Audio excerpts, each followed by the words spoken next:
What's going on, everyone, and welcome to another episode of the Jersey Joe Show. I'm your host, Jersey Joe, and welcome to the place where we talk about a little bit of everything, but mostly hockey. And so I'm finally getting into my 31 teams in 31 days series. I know I had mentioned it a couple days ago. I was going to start on Friday, so I'm super psyched to be finally filming this for you guys and getting this out there. I have a lot to talk about. And this really is, if you think about it, it's a sign that the season's coming up pretty soon. The off season's kind of, I don't want to say dwindling down because nothing ever happens, but it's pretty much coming to the end. So we have a lot to talk about. A lot of things happened, mainly in June and July, but there are things that I haven't talked about yet, things I didn't even know that happened because it's been so hard to keep up to date. And so just going back now and looking at the teams and seeing how they changed and what the season's going to look like, it's just exciting. And I just can't wait for September. I can't wait for October so I can finally sit down and watch some games because I'm a Devils fan, so I stopped watching probably in March. Let's be honest, they weren't going to be competing for anything that late, so I kind of just tuned it out a bit. But hello, darkness, my old friend. So I'm just going to jump right into it and start talking about the Pittsburgh Penguins. I had mentioned that I'm going to be doing a team a day from all the way up top with the reigning Stanley Cup champions down to the bottom 5 in the league and then eventually the Golden Knights. Golden Knights I did talk about a little bit more in depth in one of my other videos, but they did make some off-season moves that I'll talk about too, and so I'll have another video for them just on their own later on. So getting to the Penguins, it is incredibly hard to repeat as a Stanley Cup champion. The last time we saw a team repeat like that was the Detroit Red Wings in 97 and 98, and that was a fantastic team. It was one of the best teams all the way from the 90s up to the early 2000s. Detroit was beyond stacked. I think they had something like 9 Hall of Famers on that team. It was once in a lifetime team, and then you see now the Pittsburgh Penguins somehow pulling out, well, they're not really just pulling it out, they're a fantastic team, but even with less talent than the Detroit Red Wings had, they were able to repeat as the champions. They've always been a bit of a interesting case to watch. I know they won the Cup about 10 years ago when Crosby was a bit younger. But you would have thought they'd had more success just in terms of playoff wins and playoff series wins and cups with a 1-2 punch of Crosby and Malkin. You don't see teams have a center like Crosby, let alone 2. Depending on who you ask, Crosby and Malkin are easily top 10, maybe even top 5 centers in the league. Definitely some of the best players in the world. And to have them on your team and to really only have one cup to say for or to call for yourself over 10 years, it was looking like there was an issue. And if you guys know, they hired Mike Sullivan about 2 years ago in the middle of the season, or a season and a half ago in the middle of last season. And since then, they've been a completely different team. They have been absolutely dominant.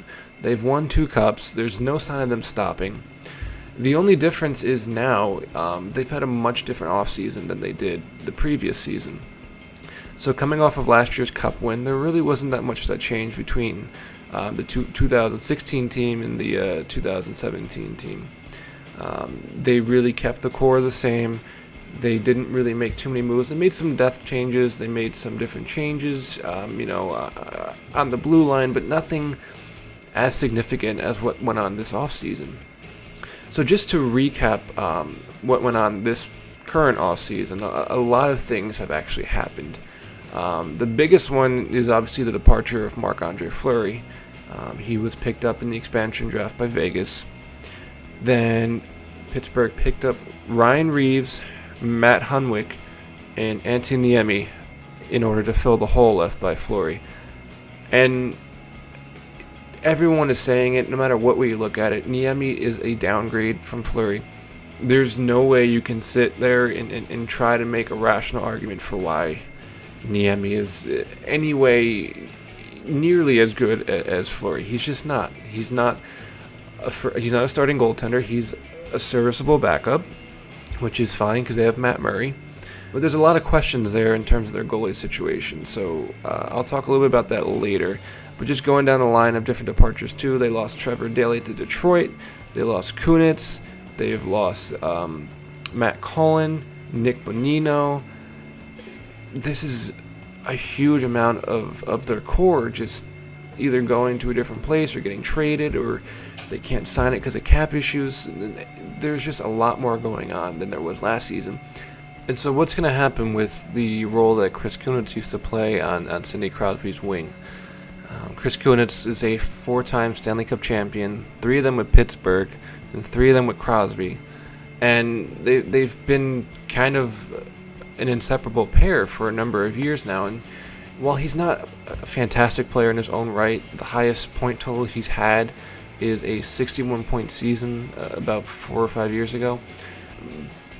So I don't know how he's going to be on his own. He may be a symptom of the Crosby effect, in which you can have a borderline AHLer play on Crosby's line and put up 40 points a season, if not more, just because of how good of a playmaker that Crosby is. He can, have a piece of plywood stacked up against the goalpost and have it score 25 goals a season. So I don't know how he's going to be.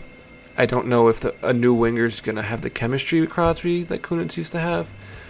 And so it's going to be really interesting to see who fills in that slot, how that top line looks for Pittsburgh, and how well they do. Obviously, with Crosby, it's easy to say that they're going to be a pretty dominant line no matter what. But are they going to be a faster line? Are they going to score more? Are they going to be more of a grinding line? Because Sidney Crosby is essentially a grinder. We don't know. And that's what makes Pittsburgh one of the more interesting teams to watch next season. And it does beg the question, what type of team are they going to be next season? We don't know if losing Trevor Daley and losing Nick Bonino is going to make a big difference, if it's going to make a little difference, or make a difference at all. Because, to be honest, the Penguins won the Cup without their best defender in Letang. And so losing 2 second-pairing defenders, arguably third-pairing defenders, but getting your first D back, they may actually be a better team defensively next year than they were this year.